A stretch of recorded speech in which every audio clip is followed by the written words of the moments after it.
The stakes are higher than ever in Gilded Age Season 3, Episode 5. And trust me, you won't believe what's coming next. Marion's engagement to Larry has turned the social world upside down. But behind the fancy dinners and grand gestures, secrets are brewing that could tear families apart. There's tension, betrayal, and a lot of people with something to hide. Will love conquer all, or will the Russell empire crumble under the weight of its own scandals? Stick around, because this episode is about to take the drama to a whole new level. Let's start with the big moment that everyone's been talking about: Marion and Larry finally going public with their relationship. After all the sneaking around and hiding in the shadows, that kiss at the end of Season 2 seemed to be the moment everyone was waiting for. But the real drama didn't start until the announcement. Larry's proposal, while it looked like a fairy tale from the outside, was far from smooth sailing. I have to admit, I was cheering for these two to finally get their act together after 3 long seasons of will they won't they tension. So, when Marion said yes, it felt like a win for the couple, but we all know that in Gilded Age, nothing comes easy, right? Now, the real challenge begins. While their hearts might be in the right place, their families are anything but supportive. On one side, you've got Agnes, who pretends to be supportive. I mean, let's be honest, it's a step up for her. She's usually just full of judgment. But behind that feigned support, she's worried. She admits to Ada that she feels lied to by Marion and Larry. Why? Because Agnes sees a much bigger picture here. She's concerned about Bertha and how this engagement could impact the family, especially if Bertha decides to use it to her advantage. And when it comes to Bertha, we all know that no one can dominate a situation quite like her. Agnes isn't wrong to worry. With Bertha in the mix, nothing is ever simple. And this could be the beginning of a power struggle that threatens to destroy everything. Then, there's Larry's family. On the other side of the street, George might be all smiles, congratulating the couple, but Bertha is fuming. I mean, when it's not her organizing the event, she always feels blindsided. It's kind of her thing, right? It's almost like she can't stand when things aren't under her control. And that's where the tension really starts to bubble up. It's clear from the way George reacts that he's got his own agenda. While Bertha is throwing her usual tantrum, George is quietly supportive of Larry in his own way. He's had a soft spot for Larry, it seems. But it's also clear that he's trying to salvage some family loyalty after all the damage that's been done. What makes things even more interesting is that it's not just about Larry's engagement anymore. The implications of this relationship are far-reaching. As the next episode teases, George will take Larry on a journey across the country. This might sound like a simple trip, but in the Gilded Age world, nothing is ever that easy. Marion, left to contemplate everything on her own, begins to sense something is off. When she hears about Larry's interest in the nightlife scene, alarm bells start going off in her head. This is where things get really juicy. Marion, being the smart woman she decides to do a little detective work. She starts asking around, talking to Larry's friends to figure out what's really going on. And what she uncovers is enough to send her into a spiral. Let's just say it's not good news. Her entire perception of Larry and their future together is called into question, and this might just be the beginning of the unraveling of this relationship. If you think this is where the drama ends, think again. It turns out, Marion and Larry have more obstacles to face than just their families. The secrets Larry's hiding could be far worse than anything anyone expected, and Marion's doubt is growing by the second. Could it be that Bertha won't even need to lift a finger to tear them apart? Larry's own actions might just do the job for her. And we haven't even touched on the impact this could have on the entire Russell family. The plot thickens when we switch over to Gladys' storyline. She's officially a duchess now, living at the Sidmouth Castle, married to that horrendous Hector Bit. The fairy tale she imagined, not so much. The lavish lifestyle is hardly a cure for her loneliness. And who could blame her? The cultural shock alone has been a huge adjustment. Living in England, dealing with the cold stares and constant criticism from Lady Sarah. Hector's terrifying sister-in-law is enough to make anyone miserable. Gladys's comfort comes in the form of her maid, Adelheid. But even that source of solace is taken away when Lady Sarah fires her. At this point, Gladys is left isolated and questioning every decision she's made. But in true Gilded Age fashion, things start to take a turn. Instead of letting her situation swallow her whole, Gladys takes matters into her own hands. She reaches out to Bertha for help. And this is where things get really interesting. Because while Bertha might have forced Gladys into this marriage, she's still her mother. And when it comes to Gilded Age women, no one holds power like Bertha. Gladys, realizing that her only real ally is her mother, decides to put aside any lingering bitterness and reach out. This could be the beginning of Gladys's transformation. And I have a feeling that Bertha's going to have her hands full training her daughter to handle her new life as a duchess. All of this is just the beginning, though. The way things are building up, you can already feel the pressure mounting on every character. Secrets are about to be exposed, relationships are on the verge of collapsing, and the Russell Empire is hanging by a thread. The question is, who will come out on top when the dust settles, and who will be left with nothing? Now, as much as we're all intrigued by Marion and Larry's rocky path, there's something even bigger brewing behind the scenes: the Russell family's financial downfall. While Marion's love life is teetering on the edge, the fate of the Russell Empire hangs in the balance. In Gilded Age, we're used to seeing the Russells' wealth and power on display, but things are about to take a sharp turn. George's business troubles are more serious than anyone realizes. And episode 5 shows us just how dire the situation is. George has always been a man who prides himself on control, but this is the one thing he can't control. His business is struggling, and it's not looking good. We see him scrambling, trying to salvage what's left. His longtime advisor, Clay, informs him that the deal he wants, buying shares from the Merrick family, is simply impossible. George doesn't like hearing that, but it's the truth. Clay is being blunt, and let's be honest, George has never been one to take criticism. Well, so what does George do in the face of mounting pressure? He fires Clay. Yep, fired. Out of desperation, he decides to send Larry to handle the negotiation instead. Talk about pressure. Sending your son into a situation like this seems like a risky move. But then again, George has never been one to shy away from risky business decisions. Here's the kicker. Bertha, ever the opportunist, steps in and starts working her charm on Alfred Merrick, the man whose shares George needs so badly. She's all smiles and pleasantries at a dinner, but Merrick isn't buying it. In fact, he's extremely skeptical of George's promises. It's like Bertha and George are trying to spin their webs of influence, but Merrick is having none of it. And honestly, who can blame him? With everything George has been through, from business to family struggles, he's hardly in a position to convince anyone that he's the one to trust. Merrick refuses to sell, and just like that, George's plans fall apart. This sets off a chain reaction. With no deal in sight, George is forced to look at other options, and none of them are good. The only way out of this mess is to buy shares on the open market. But here's the catch. It's going to cost more money than George has. So now, George is backed into a corner. The Russells might be a powerful family, but at this point, it's clear that all their wealth and influence can't solve their financial crisis. They're on the verge of losing everything, and it's starting to show. The cracks in the empire are becoming visible, and you can almost hear the ticking time bomb that's about to explode. And while all this is happening, Bertha overhears George's financial troubles. Now, this is where things get really interesting. Bertha, who has always been in control, who has always been the one to hold the power, finds herself in a very different position. She's no longer the one calling all the shots. George is unraveling, and the weight of his struggles is starting to hit him hard. And instead of playing it cool, George reacts by blaming Bertha for everything. He sees her as the one person who has pushed him too far, too fast. She's been running their family like a business, and now it's all coming apart at the seams. There's this palpable sense of frustration in the air as George tells Bertha that he won't be home when she returns from England. Ouch. This is the kind of argument that speaks volumes about how deep the tension runs in this marriage. Now, let's pause here for a second and think about this. Is it really just the business that's breaking George? Or is it more than that? Because when you look at their relationship, you can't help but notice how much Bertha's control over every aspect of their lives has played a role. She's the one calling the shots, whether it's about the family's social status or their finances. And now, that control is slipping away, and George is left grappling with the idea that his whole empire might collapse because of it. The next episode promises to dig even deeper into this unraveling of the Russell family. George's stress is mounting, and there's a real possibility that this financial mess will force him to make drastic decisions that could change the course of the family's future.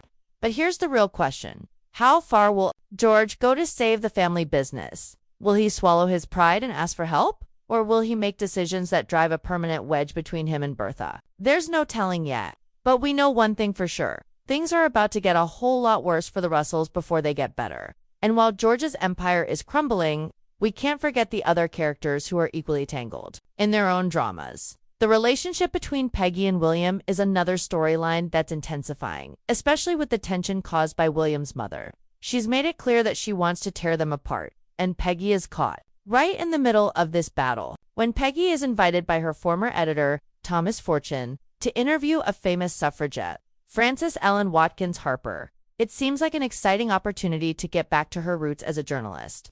But, as we've come to expect in Gilded Age, nothing comes without a catch. William, already uncomfortable with Peggy's past, is even more upset when he finds out that Thomas will be accompanying her on the trip. This sparks a fight between the two men, and Peggy is left to clean up the mess. It's a delicate situation, and as Peggy navigates this, she's forced to explain her complicated past to William.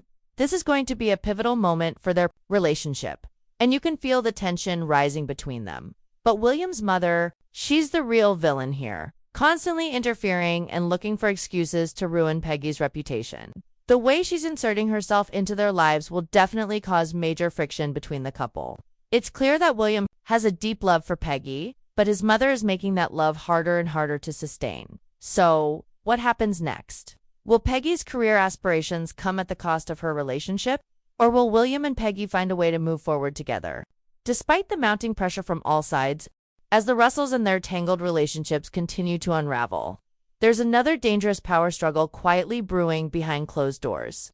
Oscar versus Ma. This has been a simmering conflict for some time now. And in episode 5, it's about to reach a boiling point. Oscar, still carrying the weight of betrayal from his own family, is determined to get answers about the missing money.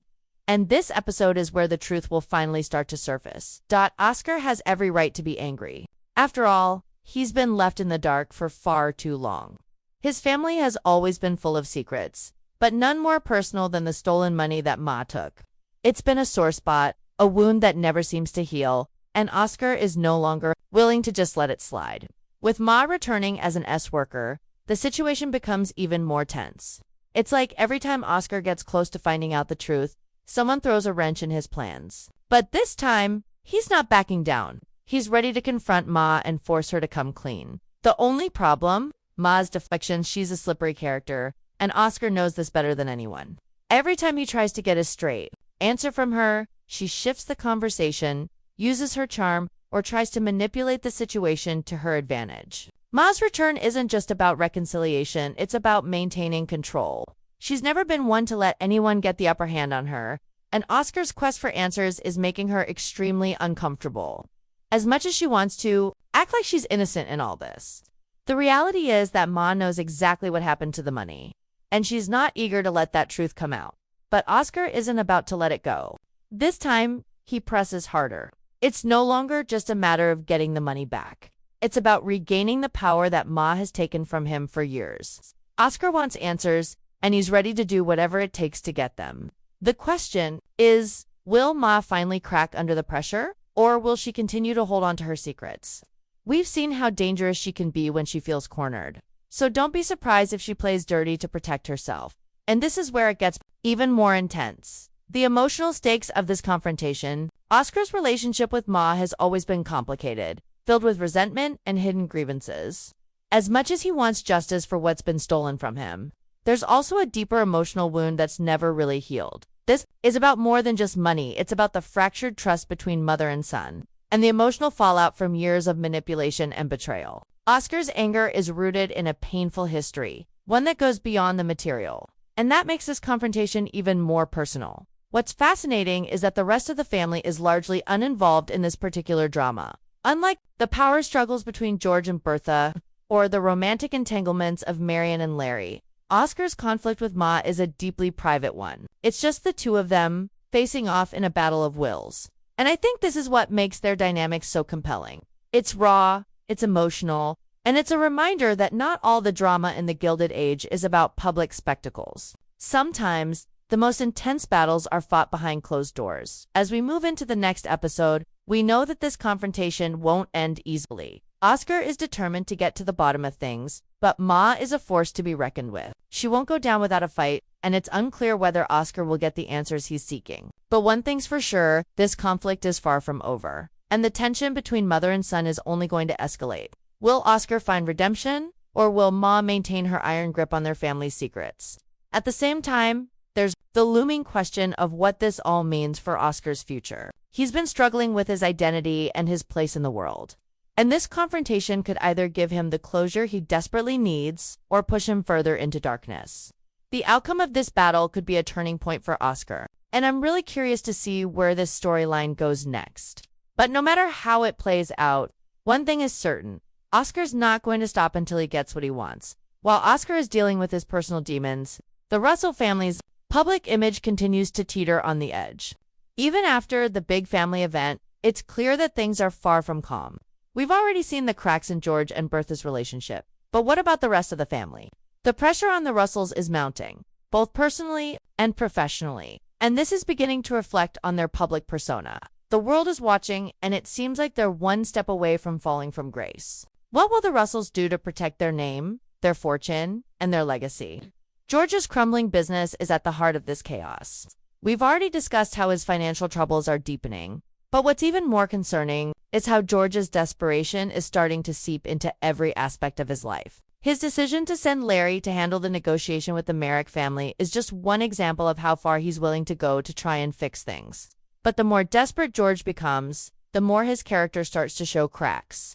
This is a man who is used to controlling everything around him, but the weight of his financial problems is starting to break him. And when a man like George Russell starts to crack, it's only a matter of time before everything else starts to crumble with him. The Russells' reputation is hanging in the balance. And the next episode promises to delve deeper into how far George and Bertha are willing to go to protect what's left of their empire. Will they be able to salvage their wealth and power, or will they lose everything in their pursuit of control? The tension is real, and it's only getting more intense. And let's not forget that Marion's engagement is right in the middle of all this chaos. Can she survive the whirlwind of drama that's threatening to engulf her? Or will her relationship with Larry be another casualty of the Russells' falling empire? With all the financial chaos, personal battles, and family tensions heating up, there's still one more major story arc we need to dive into: the evolving power dynamics within the Gilded Age's elite circles. Particularly with Gladys, her transition from a newlywed duchess to a woman trying to find her place in the complicated world of high society is one of the most fascinating storylines this season. And episode 5 only deepens the intrigue. After all, Gladys may have married into nobility, but her journey is anything but smooth. We already saw Gladys's struggle with her new life in Sidmouth Castle, which should have been her happily ever after. Instead, she's living in constant tension with Lady Sarah, her cold, domineering sister-in-law, who's made it clear that she's the one who rules the roost. From the moment Gladys steps into this new life, it's clear that this isn't the dream she imagined. The cultural differences are jarring. Gladys is an outsider in this foreign world, trying to navigate British customs that feel alien to her. And let's not even get started on the constant undermining by Lady Sarah, who keeps acting like the real lady of the house, disregarding Gladys's position as Hector's wife. It's a psychological game that's slowly wearing Gladys down, and she's starting to feel the emotional toll. But here's the twist: Gladys refuses to stay passive. Instead of letting Lady Sarah control her every move, she takes control of the situation in the most brilliant way possible. She reaches out to Bertha, the woman who initially forced her into this marriage. It's clear that despite everything, Gladys knows that Bertha is still her most powerful ally. And this is where the real power dynamics of the show start to shift. While Hector might be the man of the house, Gladys's decision to seek Bertha helps signals a shift in loyalty. It's a bold move, one that shows she's no longer just a pawn in Bertha's game, but rather a woman who is learning how to play her own game. This is the start of Gladys's transformation. Her relationship with Bertha is complicated, yes, but it's also the most secure path she has in her quest for power and respect. Gladys knows she can't take on Lady Sarah alone. She needs Bertha, and she's not afraid to ask for her help. And let's be honest, Bertha is a force of nature. When she's at her best, she doesn't just play the game. She rewrites the rules. So, Gladys's decision to align herself with Bertha could change everything. This mother-daughter duo is about to become a powerhouse, and I'm here for it. But what does this really mean for Gladys? As much as she may feel betrayed by Bertha, her desperation is pushing her toward a transformation. The path ahead won't be easy, and Gladys will have to navigate a world where she's constantly judged by the choices she didn't make and the life she didn't want. But this alliance with Bertha is her ticket to reclaiming her agency. And I can't help but wonder, will it be enough to win her respect within the aristocracy? Or will she find herself trapped in a cycle of manipulation, only this time from a different source. While Gladys begins her empowerment journey, we also see a shift in how Bertha handles the situation. Bertha isn't just a powerful woman who gets what she wants, she's a master manipulator who knows exactly how to leverage her influence. She's going to teach Gladys everything she knows, and that's both thrilling and terrifying. The battle with Lady Sarah is about to take center stage, and Bertha's strategy will be key to winning this war. Gladys, under Bertha's guidance, is set to become a force to be reckoned with in her own right. Together, they will take on Lady Sarah and whoever else stands in their way, and I can't wait to see how it plays out. The stakes couldn't be higher for Gladys. She's not just fighting for her position as a duchess, she's fighting for her place in the world. And if there's one thing we know about Gilded Age women, it's that they'll do whatever it takes to climb the social ladder. Gladys might not have asked for this life, but now that she's in it, she's making sure she survives and thrives. Meanwhile, we can't forget the Russell family's financial mess. While Gladys fights her own battle for respect and influence, the Russells are sinking deeper into financial chaos. As George's business continues to collapse, the entire family is on the edge of ruin. But while George is trying to pick up the pieces, Bertha's focus seems to have shifted more towards protecting the family's name. This is the moment where George might realize that his wife has been more than just a partner in his business. She's been the true mastermind behind everything. As his empire crumbles, George is left with the harsh reality that Bertha's power is the one thing that could either save them or destroy them. At this point, we're left wondering just how far the Russells will go to salvage what's left of their wealth and influence. George's pride is one of his greatest flaws, but it's also one of the things that could end up being his downfall. Will he swallow his pride and seek help from others, or will he continue to fight Bertha's control at every turn? One thing is clear. If George keeps pushing Bertha away, he might just find himself standing alone, with nothing left to lose. As episode 5 builds towards its climax, the pressure is mounting for everyone. Gladys is finding her voice, Marion and Larry are on the brink of a breakup, and the Russells are struggling to hold on to their empire.